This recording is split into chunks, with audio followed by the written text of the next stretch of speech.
شهر 4 2021 في هانسبورغ في جنوب افريقيا. الناس اللي مستثمرين في منصات اف ار كريبتو وصلهم واحد الخبر، وهذا الخبر سيدي كان كافي باش انه يسكت القلب ديال اي واحد. الخبر تيقول ان الشركه تعرضت لهجوم كبير من القراصنه، والنتيجه كانت اختفاء ديال الفلوس ديال كاع المستثمرين. 70,000 بيتكوين تقريبا اللي القيمه ديالها ديك الساعات كانت 4 ديال المليار ديال الدولار. ولكن صحاب ديال المنصه طمنوا المستثمرين وقالوا لهم باللي التحقيق راه خدام دابا، وحنا راه قربنا باش نرجعوا لكم فلوسكم. فديك اللحظه طلبوا منهم باش ما يهضروا لا مع البوليس ولا مع المحامين، وقالوا لهم باللي هذا الشيء يقدر يضر عمليه ديال استرداد ديال الفلوس. واللي ما كانوش عارفين المستثمرين هو باللي في نفس اللحظه موالين المنصه كانوا بعاد الاف ديال الاميال على جنوب افريقيا وغاديين لشي جهه اللي ما عارفها حتى شي واحد، وكانوا معهم الملايين ديال الدولارات. وهذه هي الحكايه ديال اليوم، قصه ديال جوج ديال الدراري او لا جوج ديال الخوت اللي قدروا باش انهم يديروا اكبر عمليه ديال احتيال في تاريخ العملات الرقميه، واختفوا بلا ما يخليو حتى شي اثر. خونوا اكثر من 4 ديال المليار ديال الدولار. كيفاش داروا هذه السرقه العبقريه وقدروا يضحكوا على ممثلين وسياسيين واعلاميين ومشاهير كبار؟ هادشي اللي غادي نعرفوه في القصه ديال اليوم، واللي غادي نبغيك هو انك تركز معايا مزيان، حيت في هذه القصه هذه ديال اليوم فيها بزاف ديال التفاصيل اللي صعيبه واللي غتحتاج عقلك يكون حاضر باش تفهم كلشي. وداكشي علاش غادي نقول لك جيب القهوه ديالك ويلا نبداو القصه ديالنا وسير على الله. الحكايه ديالنا كتبدا في عام 2019 وبالضبط في مدينه هانسبورغ في جنوب افريقيا. الكريبتو كان يلاه في البدايه ديالو بالنسبه للقاره الافريقيه. بانوا جوج ديال الدراري صغار طموحهم كان اكبر بزاف من عمرهم. الاول سميتو امير كاجي والثاني سميتو ريز كاجي. هاد جوج خوت كانوا معروفين وسط عائلتهم باللي ذكيين في مجال ديال التكنولوجيا، ومن داك النوع اللي كيجلس بالسوايع ورا البيس كيجرب برامج اللي هي جديده، كيفكر كيفاش يربط التجاره بالتكنولوجيا. واللي كيميزهم اكثر هو انهم ديما كيتبعوا كاع الجديد في العالم ديال الكريبتو اللي هو كبير بطبيعه الحال. كيقراو مقالات وكيتابعوا منتديات اجنبيه وكيحاولوا يفهموا اسرار ديال السوق اللي ديك الساعه كان جديد على جنوب افريقيا. داكشي علاش امير اللي هو الاخ الكبير ديما كان تيهضر على المستقبل اللي غادي يولي ذهبي للعملات الرقميه. كيقول اللي ما يدخلش للعالم ديال الكريبتو من دابا غادي يلقى راسو تعطل بزاف على كاع الناس.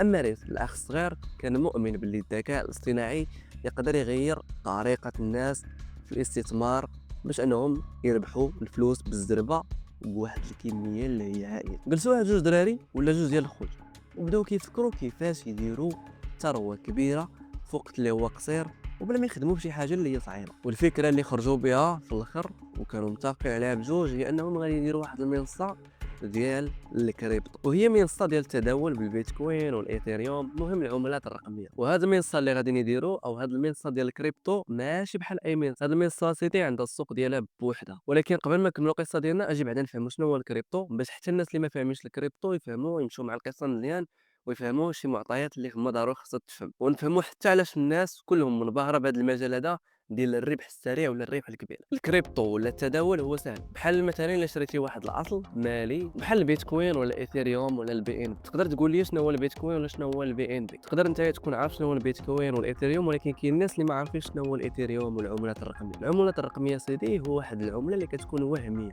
يعني ما كايناش في ارض الواقع، ما ملموساش، كتكون غير عندك في واحد الواليت اللي هي كتشريها وتقدر تبيعها، وكاين الناس اللي كيتعاملوا بها. ما علينا، انت هاد العمله هذه ولا هاد الاصل المالي كتشريه من الثمن ديالو كيكون هابط، ومني كيطلع الثمن ديالو انت هي كتبيع. وهذاك الفرق ما بين الثمن ديالو فاش كان هابط والثمن ديالو فاش طلع هذاك هو اللي كيتسمى الربح ديالو. باش نزيد نشرح لك مزيان، مثلا شريتي البيتكوين ب 30,000 دولار وبعتيها مثلا ملي ولات دايره 40,000 دولار، الربح ديالك سيدي هنايا كيكون 10,000 دولار. انت دابا فهمتيني مزيان. هي راه في الفكره راه كتبان سهله، ولكن في السوق راه شويه راه صعيبه بزاف اصلا. والاثمنه راه كتكلف في ثواني، الاخبار تقدر تقلب السوق من الفوق لتحت في لحظه واحده. والتداول راه خدام 24 ساعه على 24، يعني المستثمر ديما غادي خصو يبقى ملصق عينيه في البيسي. وهنا دخلوا الخوت كاجي بالوعد الكبير لهم وقالوا للناس ما كاينلاش تعذبوا راسكم بزاف، ولا تبقاو متبعين السوق في كل دقيقه وفي كل ثانيه، ولا تفكروا امتى تبيعوا ولا امتى تشريو. المنصه ديالنا سيدي كتخدم في بلاصتكم.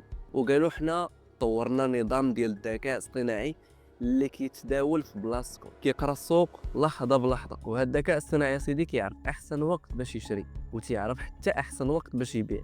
وما مطلوب منكم ديروا حتى شي حاجه، غير حطوا فلوسكم عندنا وشوفوا كيفاش غادي تضاعف الارباح ديالكم دغيا وبالزربه. كان بحال الحلم للناس اللي ما عارفين والو في العالم ديال التداول، ولاو كيحسوا بلي انهم يقدروا يدخلوا السوق ويربحوا بزاف ديال الفلوس بلا عذاب بلا والو. وهذا الوعد البسيط اللي هو التداول الآلي كان هو المفتاح اللي فتح باب ديال الطمع لكل شيء. ومن هنا غادي يبدا السحر ديال اف ار كريبتو يخدم لهم، وباش يجذبوا لعندهم اكبر عدد ممكن ديال الناس بداو كيعطيو وعود بارباح يوميه اللي طالعه بزاف واللي هي خياليه. ارباح الا فكرتي فيها شويه غتحس باللي مستحيله باش انك توصل ليها. وقال للمستثمرين اللي كيحط فلوسه اليوم غادي يسمع باللي ارباحه تضاعفات ضعف اسابيع اللي هي قليله ومعدوده. وكان الاستثمار هو اقصر طريق للثراء السريع وبالزربه. الناس فاش سمعوا هاد الهضره هادي دهشوا بزاف، خصوصا باللي البنوك القديمه في جنوب افريقيا ديك الساعات كانت كتعطيهم فوائد اللي هي قليله وما كافياش حتى باش انهم يواجهوا التضخم. فولا الفرق واضح وباين ما بين البنك اللي كيعطيك شويه ديال الفلوس ومنصات كريبتو اللي كتعطيك ثروه اللي هي كبيره بزاف واللي كتضاعف الفلوس ديالك. والناس بطبيعه الحال فاش سمعوا هاد الهضره هادي دهشوا بزاف، حتى واحد ما كان مصدق بلي هادشي كاين في الواقع. وكلشي ولا كيهضر هنايا على الاستثمار في العملات الرقميه او الكريبتو، ولكن الموضوع كان غير هضره. الخوت كاجي عرفوا باللي اي مشروع خاصو صوره مقنعه باش انه ينجح. داكشي علاش حطوا جهد كبير على التصميم ديال المنصه ديالهم، وتلقوا منصات اف ار كريبتو بواحد الواجهه اللي كانت انيقه بزاف، رسومات وبيانات اللي كتحرك لحظه بلحظه، وارقام خضراء وارقام حمراء كتعطي انطباع باللي السوق خدام قدامك وبصح.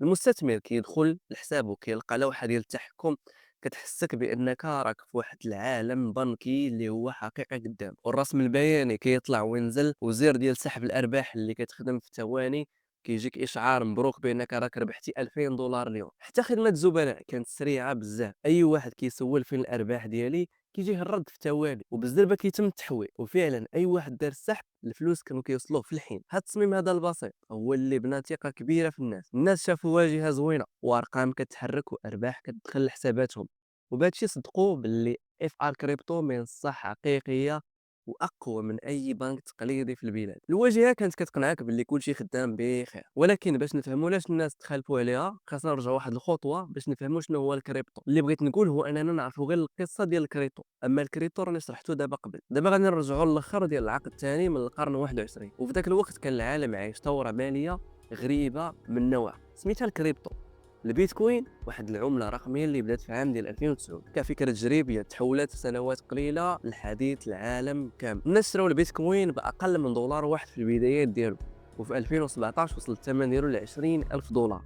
وفي 2020 مع الوباء ديال كورونا وطاح الثقه ديال الناس في الانظمه القديمه رجع البيتكوين كيطلع بشكل اللي هو جنوني، وفات 30,000 دولار وحتى 40,000 دولار، شويه وصل ل 50,000 دولار، ومن بعد وصل حتى ل 60,000 دولار. وهذا الرقم بصح حول الناس من مستوى لمستوى اخر مختلف تماما. هذا المشهد خلى الالاف ديال الناس باش انهم يحلموا يركبوا في قطار ديال الكريبتو قبل ما تفوتهم الفرصه. وكلشي كان كيقول يخ كون غير شريت البيتكوين مني كان باقي رخيص، ويا ليتني كون شريت ال 50 هذيك كون دابا لاباس عليا ولا وليت مليونير. هذه الجمله كانت على لسان كل واحد كيشوف الاخبار ديال الكريبتو اللي كان كيتوصف بالذهب الرقمي. عمله ما كتخضعش للبنوك المركزيه وما كتقدرش الحكومه تطبعها كيف ما بغات، نظام مبني على تكنولوجيا البلوك تشين، يعني كل عمليه كتكتب في السجل العام ديال كلشي، والناس بنفسهم هما اللي كيديروا الشبكه بلا سلطه مركزيه. وفي هذا الاثناء فجاه بان لنا عالم عامر بالامل والوعود والحريه الماليه والاستقلال على البنوك والارباح الخاطفه. ولكن الوجه الثاني كان خطر بزاف، العمله اللي تقدر تدرك مليونير نهار واحد قدر باش انها تمحي الثروه ديالو بالمره وفي لحظه واحده. وهذا الشيء لحقاش الاثمنه ديالها كتقلب بشكل اللي هو جنوني واللي هو كبير. وخصوصا هذا المجال هذا تيكون عامر بالنصابين اللي كيعطيو مشاريع شكلها مغري وكتخدع حتى اذكى المستثمرين. ومع الوقت الكريبتو ولا رمز ديال الطمع والامل في نفس الوقت وصل المشهد العالمي.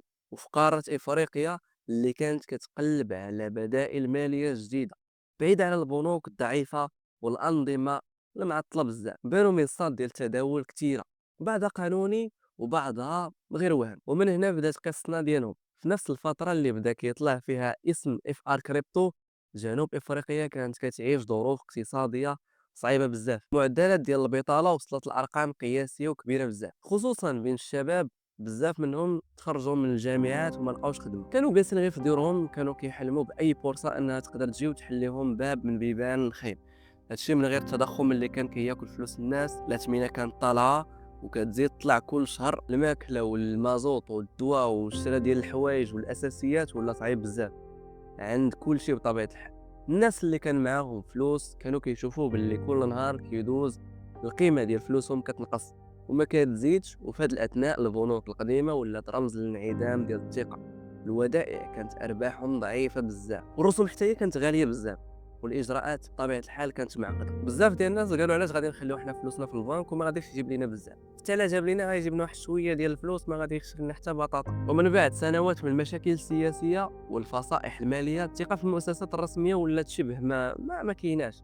وسط هذا الوضع هذا المخلط الفكره ديال الاستثمار في العملات الرقميه بانت مغريه بزاف. يعني اي واحد صراحه غادي يبانوا ليه بانه راه الا حطيتي فلوس في هذه المنصه هذه وغتربح فلوس اللي هي كثيره فكن اكيد بانه غادي يحطها وما عندوش مشكل. وزيد عليها لك انت كتستعمل واحد شويه ديال الزواق وواحد شويه ديال الوعود اللي هي مغريه فمن بعد غتولي تشوف الناس كيدخلوا بلا ما يتردوا. والخوت امير وريس كانجي كانوا فاهمين هذا الوضع هذا مزيان. داكشي علاش ملي بداو تعمدوا يبانوا كشباب صغار ولكن عندهم طموح وفهم العملات الرقميه والذكاء الصناعي.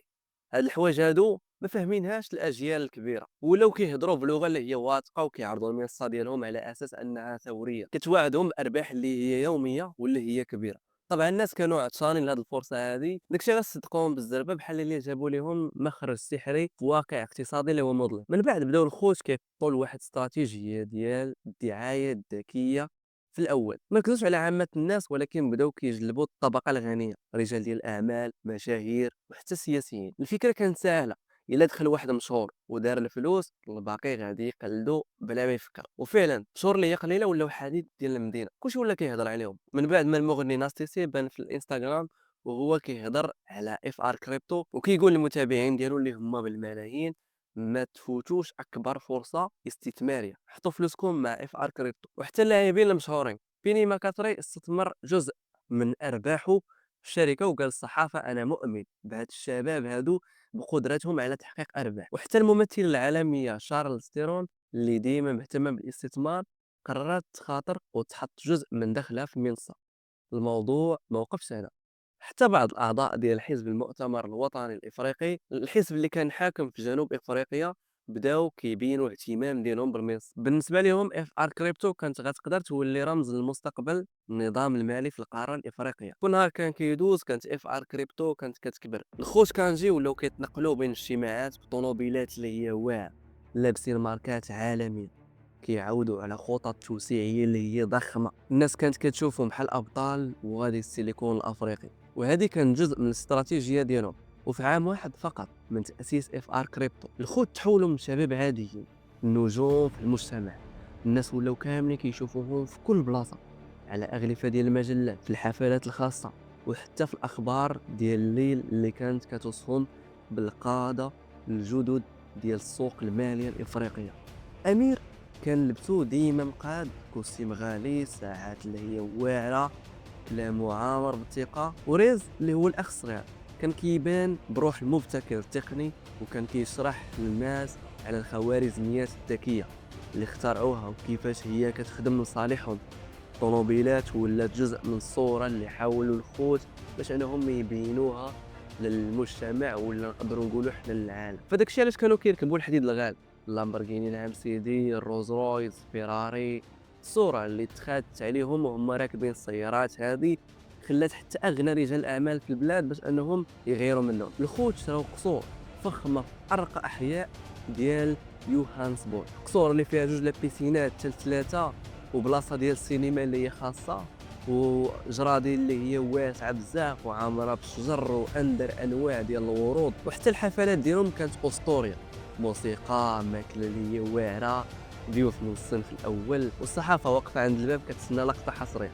الناس بدات كتشوفهم كرمز للامل وكل شيء بدا كيقول شوفوا كيفاش الشباب في العمر ديال العشرينات قدروا يبنيو امبراطوريه في وقت اللي هو قياس. وماشي غير هكا الاخبار المحليه حتى هي كانت كدير عليهم تقارير شهريه وكيقولوا عليهم باللي هما ابطال ديال الكريبتو اللي غيروا الشكل ديال الاستثمار في افريقيا. ولكن ورا الكواليس كانوا شي ناس بداو كيطرحوا اسئله ديال كيفاش هذه المنصه الجديده كتعطي ارباح يوميه اللي هي كثيره من غير انها تخسر. كيفاش الشباب ما عندهمش خبرة مصرفية كبيرة ولاو فجأة مليارديرات؟ الإجابة عند هاد الخوت هادو ديما كانت كتغطى بكلمة ديال الذكاء الاصطناعي.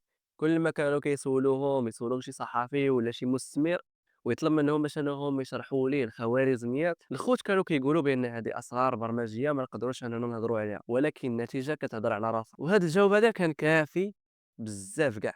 الناس لحقت مادام الارباح كتوصل للحسابات ديالهم، فشكون اصلا مسوق باش انه يسول ولا يعرف كيفاش كتحسب ولا كيفاش كتحسب هاد الاموال ولا كيفاش المهم كيفاش الخوارزميات كتخدم ولا منين كتجي بالضبط. ومع الوقت الطمع ديال المستثمرين كبر، اللي دخل بمليون ولا باغي يدخل سيتي ب 10، ولا يدخل ب 10 ولا باغي يدخل ب 100 مليون. اللي عنده شي عقار باعو، اللي ما عندوش مشى شد من البنكه وبالفوائد اللي هي كبيره، وزيد عليها شي تيدخل شي اللي تيدخل عائلته اللي تيدخل ما شنو، كلشي باغي طرف من هاد الكيكه هاد.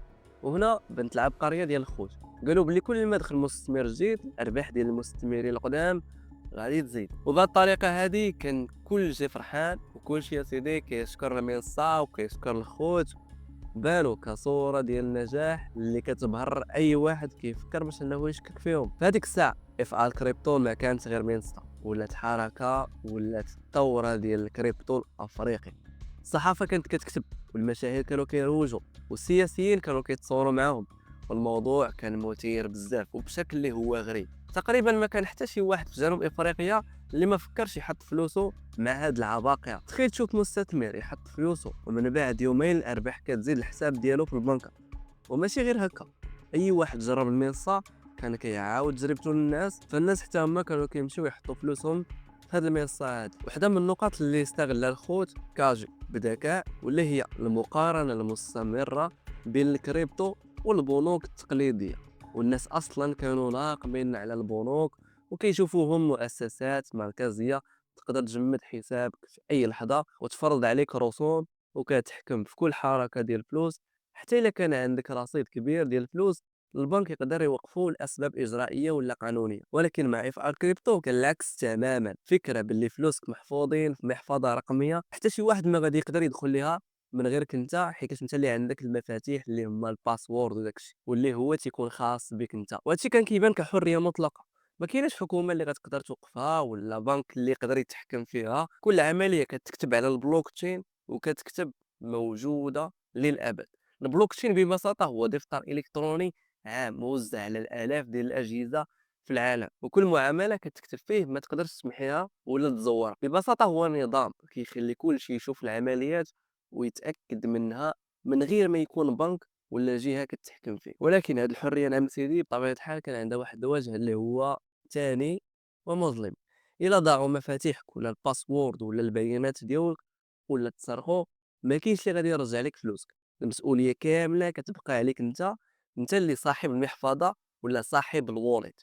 يعني الحريه المطلقه كانت كتجي مع مخاطره اللي هي مطلقه. يا سيدي الخوت كاجي فهموا اللعبه من الاول، داكشي علاش كانوا كيكرروا حنا المستقبل، حنا البديل على البنوك اللي سرقات الثقه ديال الناس، والناس اللي كانوا عايشين وسط تضخم وبطاله وعدم الثقه في النظام المصرفي. بطبيعه الحال تيقوهم ومشاو وراهم.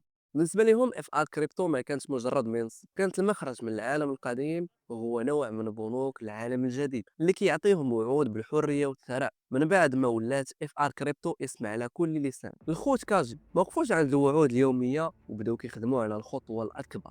في المؤتمرات ديالهم اجتماعاتهم الخاصه كانوا كيعاودوا على مشروع سميتو اول بنك كريبتو افريقي. الصوره اللي قدموها كانت مغريه بشكل هو كبير.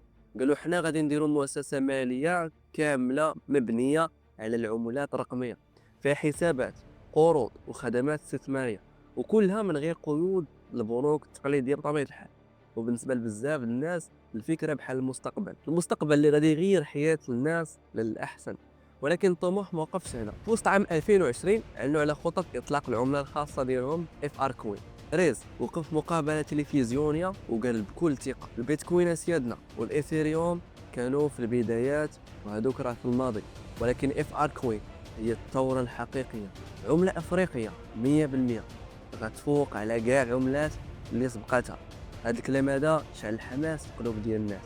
المستثمرين حسوا باللي ماشي غير جزء من المنصه، ولكن ولاو جزء من حركة ضخمة. منصة كتدعي باللي باغية تغير وجه ديال الاقتصاد الأفريقي وتعطي للقارة أول عملة رقمية عالمية، ومن بعد تلقوا حملة تسويقية شرسة ديال الإعلانات غطات السوشيال ميديا. الرسالة كانت ساهلة، اللي استثمر معنا دابا غادي يولي من الاوائل ديال مالكين العمله اللي غادي تغزو العالم. المشاهير بقاو كيدعموا الخوت. المغني ناستيسي نشر مره ثانيه تغريده كيقول فيها اف ار كوين جايه، ما تفوتوش الفرصه. وهذا الشيء خلى الالاف يستثمروا فلوسهم في المنصه. الصحافه كتبت تقارير كتوقع انها تقدر تكون العمله اللي غتحرر افريقيا من الهيمنه ديال الدولار. السياسيين بعضهم جلس معاهم في اجتماعات اللي هي خاصه. الخوت صوروا راسهم وهما معاهم مع وزراء ومسؤولين كيعرضوا عليهم كيفاش اف ار كوين ممكن تدعم البنيه الماليه ديال البلاد. وبهذا الشكل كسبوا نوع من الشرعيه اللي خلى بزاف ديال المستثمرين يحسوا بالامان. كل خطوه جديده كانت كتزيد الثقه ديال الناس اللي استثمروا من قبل، ولاو كيقولوا باللي الموضوع ماشي غير ارباح، كاين حتى مشاريع مستقبليه اللي هي ضخمه. واللي كان متردد قرر باش انه يدخل قبل ما تفوتوا الفرصه. المبالغ اللي دخلت الفتره ديال الاعلانات على اف ار كوين كانت هائله بزاف. المستثمرين كانوا كيحطوا الملايين ديال الدولارات في انتظار اطلاق العمله، والخوت كانوا كل مره كيطلعوا الاعلام كيقولوا قريبا غتشوفوا المعجزه. اللي وقع هو باللي هذا فتح باب لموجه كبيره ديال الاستثمارات جديده. فلوس مشات مباشره للمحافظ ديال الخوت، ولكن حتى حد ما كان عارف باللي ورا هذا الشيء كامل ما كاين لا تداول ولا استثمار ولا بنك كريبتو ولا تطور فعلي العملة جديدة. ورا كاع دوك التصاور ديال الرفاهية اللي كانوا كيطلعوا بها الخوت كاجي كانت كاينة حقيقة مرة. اف ار كريبتو منصة ما هي الا مجرد واجهة زوينة وراها مخطط كلاسيكي بامتياز، ولكن كيفاش هادشي كامل كان غير وهم. كانوا كيعطيو ارباح للمستثمرين. انا غادي نشرح لك الفكره بكل بساطه اخويا العزيز. هي انهم ما كيستعملوش الفلوس لا في التداول ولا في حتى شي حاجه اخرى. كانوا كيخدموا على اساس ان كل مستثمر جديد حط فلوسه كياخذوا دوك الفلوس اللي حطهم وكيعطيهم للمستثمر القديم، وهكا الارباح كتبان حقيقيه للناس. شنو كيوقع لهم؟ كيفرحوا والثقه كتزيد تكبر وكيرجعوا يحطوا فلوسهم بالارباح اللي كانوا خداوها. فهكا ديما كيبقاو يديروا فين ما دخل شي مستثمر ولا مستثمرين جداد كياخذوا الفلوس ديالهم وكيعطيوهم للمستثمرين القدام. وهاد الدوره كتستمر حتى كيجي واحد النهار اللي ما كتقدرش الشركه تواكب السحوبات، وهذا الشيء اللي كيخلي كل شيء باش انه يتفرش. ولكن الخوت كانت عندهم خطه عبقريه قبل ما يوصل لهذا النهار هذا اللي غادي يبان فيه كل شيء. ولانهم كانوا عارفين باللي هذه المسرحيه هذه غادي يجي واحد النهار وغتسالي، كانوا حريصين انها تستمر لاطول فتره ممكنه. داكشي علاش في الاول كانوا حريصين ان المستثمرين الاوائل يشوفوا فلوسهم كتكبر. يعني الى واحد دخل ب50,000 دولار من بعد 2 سيمانات خاص تكون عنده في حسابه 70,000 دولار، باش كيف ما قلنا المستثمر الاول يفرح ويمشي يقول لصحابو باش يدخلوا حتى همايا. وبهذه الطريقه هذه المنصه كتكبر بحال شي كره ديال الثلج. وهذا الشيء اللي يوقع بالضبط. الخوت كانوا ذكيين في إدارة الوهم. كانوا كيعطيو الأرباح بالزربة أول ما كيطلبها أي مستثمر باش ما يثيروش الشكوك عليهم. ولكن الحقيقة هي باللي هاد الأرباح ما كانتش نتيجة استثمار، كانت غير فلوس من شي مستثمر جديد. يعني لعبة نصب متوازنة ومضبوطة. اللي خلى المخطط ينجح هي الصورة العامة المنظمة ديال الرفاهية، بحال السيارات والحفلات والقصورة الدعم ديال المشاهير وديال السياسيين والممثلين واللغات التقنية المعقدة اللي كانوا كيهضروا بها هاد جوج خوت هادو في الإعلام. الناس العاديين ما عندهمش الوقت باش انهم يتحققوا من الصحة ديال داكشي اللي كانوا كيقولوا. مادام الأرباح قدامهم في لوحة التحكم صافي كل شيء بخير. وبهذه الطريقة هذه المنصة كبرات وكل نهار كتكبر بشكل اللي هو جنوني. في ظرف شهور اللي هي قليلة والملايير ديال الدولارات بالبيتكوين ولات مكدسة في محافظ تحت السيطرة ديال الخوت جوج. اللي كان مشروع ناشئ في العين ديال الناس ولا واحد من أكبر مخططات ديال الاحتيال المالي في تاريخ افريقيا كامله. ولكن كيف ما قلنا الخوت كانوا عارفين من البدايه بلي هاد اللعبه هادي ما غتستمرش ديما. في واحد اللحظه معينه خاصهم يديروا واحد الخطه اللي سموها خطه النهايه، وهي خطه الهروب الكبير، ويساليو هاد المسرحيه هادي قبل ما تنهار فوق ريوسهم. وكانوا خايفين ان المستثمرين يقدروا يجيو في لحظه واحده ولا يكونوا جايين في نهار واحد باش انهم يديروا السحوبات ديالهم لفلوسهم. وإلا فعلا طرا هاد الشيء وجاو الناس في خطره واحده باش انهم يسحبوا، هنا اوتوماتيكمون النظام غادي يطيح، حيت النظام ما مصايبش على هذا الشيء. وهنا غادي يبدا التفكير في الخطه السوداء. الخطه كانت هي تحويل اكبر قدر ممكن من الفلوس لمحافظ خاصه، واللي بطبيعه الحال تكون تحت السيطره ديالهم. ينقلوا الفلوس بشويه بشويه عبر شبكات معقده باش ما يقدر حتى شي واحد يتبعها، وفي الاخر يختفيوا من المشهد بحال الا ما كانوش. ولكن كانت كاينه مشكله: الا سدوا المنصه فجاه، الناس اكيد غادي يطالبوا بفلوسهم، والسلطات اكيد غادي تفتح تحقيق دغيا وبسرعه. داكشي علاش كان خاصهم يديروا قصه اللي غتغطي على كلشي وتخليهم يربحوا وقت اضافي، واللي غادي يعاونوهم باش انهم يهربوا. القصه اللي اختاروا كانت عبقريه بقدر ما هي كانت شيطانيه، وهي هجوم قراصنه. قصه يقدر يتيقها اي واحد، خصوصا في العالم ديال الكريبتو اللي عامر بالاختراقات يوميا. وبداو كيوجدوا المسرح للجريمه هي انهم بداو كيوقفوا جزء من الصلاحيات ديال الموظفين عندهم. والخطوه الثانيه بداو كيحركوا مبالغ صغيره من المحافظ الرئيسيه كتجربه باش انهم يشوفوا واش المستثمرين غاديين يلاحظوا ولا لا. وحتى واحد ما عاقبهم ولا رد لهم البال. من بعد زادوا في حجم السحوبات بشويه بشويه حتى صفروا المحافظ. ومن بعد فتره جات اللحظه المهمه. من بعد ما ضمنوا باللي كاع الفلوس في الامان، جا الوقت ديال الرساله الاخيره. الرساله كانت كتقول بان المنصه تعرضت للقرصنه من طرف قراصنه، جميع ديال الفلوس اختفت، عافاكم ما تواصلوش لا مع البوليس ولا المحاميين، لحقاش داكشي يقدر يضر بالعمليه ديال الاسترداد. الرساله كانت فقط غير باش يضرقوا داك الدخان. وفي الوقت اللي المستثمرين كانوا كيقراوها، الخوت كاجي كانوا فعلا كيوجدوا الهرب الكبير ديالهم. الرساله وصلت للناس في الوقت اللي كانوا فاتحين فيه الشاشات ديالهم في الصباح، كيتابعوا الحركه ديال فلوسهم وكيشوفوا فين وصلوا الارباح ديالهم بحال عادتهم وصافي. ولكن لقاو النظام بانه واقع.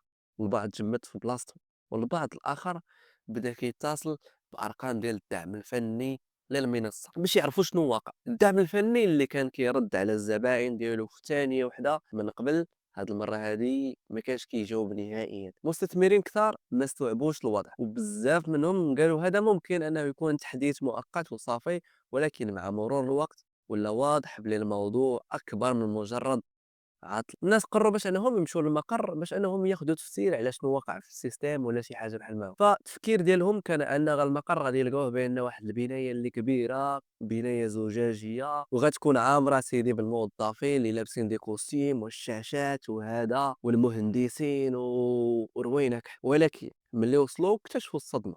هي لقاو البنايه مجرد دار صغيره في حي عادي ما فيها لا اجهزه لا موظفين لا يديك لا يخليك. وحتى الشركه اللي القيمه ديالها مليارات ديال الدولارات لقاوها ما كايناش. واللي كيفهموا في البلوك تشين بداو كيقلبوا في السجلات بنفسهم، واكتشفوا باللي السيمانات اللي قبل الهجوم اللي قالوا لهم كانوا كيبينوا سحوبات منظمه للعملات الرقميه من المحافظ الرئيسيه. في الاول كانت السحوبات بمبالغ اللي هي صغيره، قالوا بان هذا كان بهدف حبس النبض. ولكن مع اقتراب موعد الغروب المبالغ ولات اكبر واكبر، وكانت ملايين ديال الدولارات بالبيتكوين كتخرج يوميا من المحافظ بلا ما يعرف حتى شي واحد. والاغرب ان الفلوس ما مشاتش للمنصه ديال التداول اللي معروفه بحال باينانس ولا كوين بيز ولا شي حاجه بحال ما اللي تقدر السلطات تراقبها بسهوله. المسار كان معقد بزاف. اول محطه ديال الفلوس كان شي حاجه اللي سميتها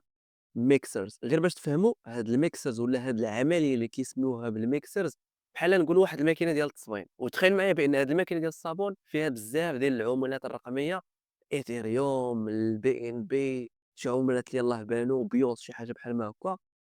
فهاد العمله ديال البيتكوين اللي خداوها كتبقى تخلط مع دوك العملات.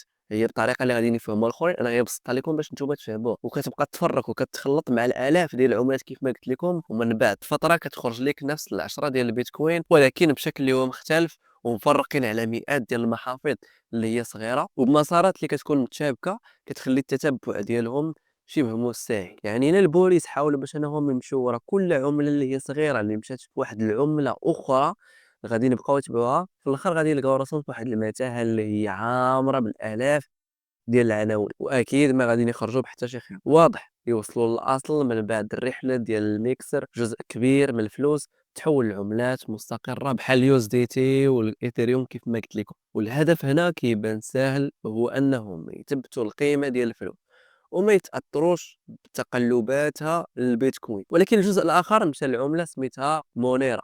المونيرا سيدي ماشي بحال البيتكوين ولا الايثيريوم اللي تقدر تشوف كاع المعاملات ديالهم علنا في البلوكتشين. المونيرا سيدي كتعتبر بحال شي عمله منظمه، لحقاش كل تحويل فيها كيتخدم بتقنيه ديال الخصوصيه اللي تتكون عاليه بزاف. العناوين كتكون مخفيه، وحتى المبالغ حتى هي كتكون مخفيه، وحتى الهويه ديال اللي صيفطوا اللي توصل بالفلوس كتكون مدفونه تحت طبقات ديال التشفير. يعني حتى الا كان عندك اقوى مثلا بيسي ولا مخدم ما عرفت شنو، ما تقدرش تعرف الفلوس منين خرجت، وما تقدرش كذلك تعرف لمن وصلت. وهذا الشيء اللي خلى بزاف ديال المحققين يرفعوا يديهم ويقولوا صافي هنا سال الاثر.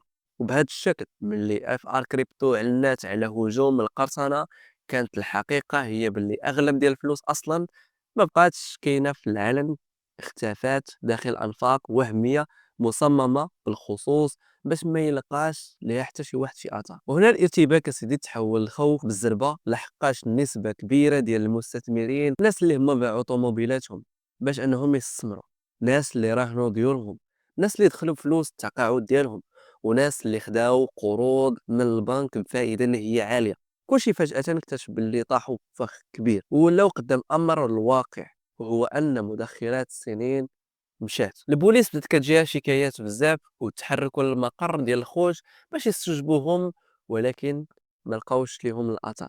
ومن بعد بداو كيقلبوا عليهم في كاع المطارات، ولكن البوليس لقاو واحد اللغز اللي هو كبير، وهو باللي السجلات ديال الجوازات ما رصداش حتى خروج رسمي للاخوان كاجي من جنوب افريقيا. ما لقاو لا تذاكر ديال الطيران، لا ختام حدود، لا سجلات ديال سفر، ترى بحال تبخروا. وفي الوقت اللي الناس كانوا كيتساءلوا فين مشاو، كانوا تفاصيل كتزيد الشكوك كثير.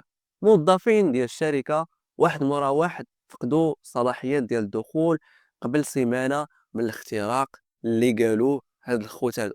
يعني ما بقاش عندهم الكلمات ديال المرور، الكلمات ديال المرور باش انهم يدخلوا لهاد المنصه هادي ما بقات صالحه ولا ما كايناش، ما بقاتش يعني ما بقاش خدامه، حيتاش الوحيدين اللي بقات عندهم السيطره الكامله على هذا الشيء هذا كامل هما الخوت امير وريس. تحقيقات سيدنا توسعت وعدد كبير من المحامين تحركوا، وفي نفس الوقت المستثمرين نظموا احتجاجات صغيره قدام المباني الحكوميه، والكل كان كيطالب بالزربه بالقبض على موالين المنصه ديال اف ار كريبتو. ولكن الحقيقه كانت هي باللي اللعبه سالات، الخوت اختفوا والفلوس تبخرات، والإثارة الأولى كانت تشير لخطة مدروسة بدقة من شهور اللي هي طويلة. انتشار خبر اختفاء ما كانش غير نحل. الصحافة العالمية بدات كتهضر وفرقات أخبار ديال وحدة من أكبر السرقات ديال البيتكوين في التاريخ ديال العالم اللي وقعات في يوهانسبورغ، ومواقع الأخبار الاقتصادية خصت تقارير طويلة على هاد العملية. المحققين المحليين ما كانوش بوحدهم، منظمات دولية دخلات في الخط، والانتربول حتى هي حطت الاخوين كاجي رسميا في قائمة المطلوبين.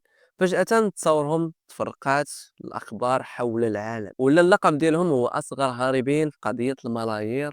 ولكن اللي يصدم كل شيء كتر هو باللي الأدلة بينات أنهم كانوا كيخططوا للهرب ديالهم من وقت اللي هو طويل قبل شهور من الرسالة اللي اعلنوا فيها على الهجوم ديال القراصنة. كانوا ديجا واخدين الجنسيه ديال فانواطو اللي هي دوله صغيره في المحيط الهادي، كتعتبر بلاد شبه مجهوله لبزاف ديال الناس، ولكن معروفه عند الخبراء انها جنه امنه للهاربين. هذه البلاد ما كتسلمش المواطنين ديالها لاي دوله كيف ما بغات تكون، وما كتبعش المعاملات الماليه بالدقه، وكتعطي جواز سفر كيخليك تدخل اكثر من 130 دوله بلا فيزا بلا والو. هذا الموضوع فتح باب للتكهنات اللي ما كيساليش. بعض المصادر ماشي رسميه قالوا باللي الخوت هربوا لدبي اللي هي العاصمه الماليه اللي عامره بالفلوس والاستثمارات ديال الكريبتو، والناس اخرين قالوا باللي هربوا لتنزانيا، وهذا الشيء لحقاش بلاد عندها تاريخ طويل كملجأ للمجرمين ديال الفلوس اللي باغي يختفيوا بعيد على العين. ولكن الصحافه البريطانيه نشرت تقرير بانهم يقدروا يكونوا في الولايات المتحده الامريكيه عايشين تما بهويات اللي هي مزوره، ولكن حتى شي وحده من هاد الاشاعات هذه ما كانوا متاكدين منها، لا تصاور لا تسجيلات لا مشاهد موثوقه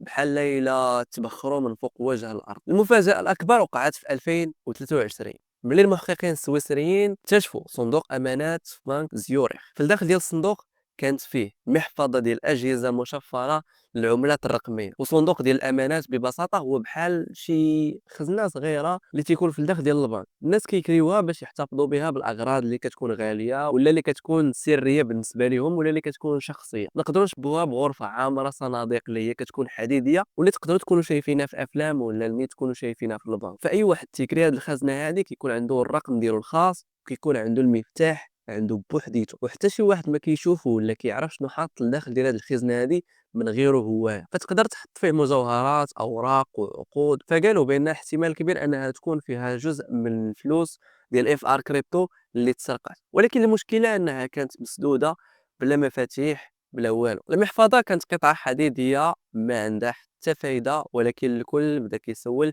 واش المحفظه بصح ديال الخوت كاجي ولا هذه غير صدفه. المحققين ما قدروش يحسموا الامر، ولكن الوجود ديالها زاد غموض القضيه، بحال الا فصل جديد تحل في روايه اللي ما كتساليش. المستثمرين اللي خسروا فلوسهم كانوا كل نهار كيتسناو شي اخبار جديده.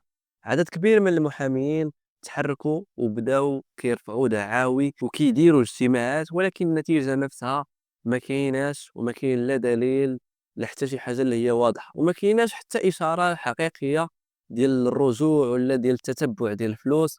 والتحقيقات وصلت للجدار اللي هو مسدود، حيت ما كاينش اثر اللي هو واضح. ما كايناش بلاد عنت على الاعتقال ديالهم، فما كاين حتى دليل على انهم استعملوا ثروتهم بشكل اللي هو مكشوف ولا اللي هو معيق.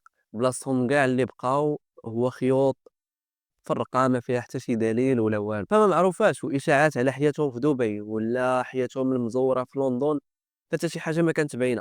المستثمرين عياو مع انهم بقاو يتسناو، فبعضهم تقبلوا الخساره وعاشوا حياتهم عادي، والبعض الاخر مازال كيطالب بالقبض عليهم حتى اليوم هذا. في الاخر في 2024 هيئه تنظيم القطاع المالي في جنوب افريقيا صيفطت بيان رسمي قالت فيه بما ان اف ار كريبتو ما كانش مسجله ككيان مالي رسمي، الحكومه ما عندها حتى شي اساس قانوني باش تحقق. بمعنى ما تصدوش لنا راسنا لحقاش ما عندنا حتى شي بيان عليهم، وهم في الاساس ما مسجلينش رسميا. هاد الجمله هادي كانت بحال شي تصرفيقه للضحايا، والمعنى البسيط ديالها تحد ما غادي يتحاسب.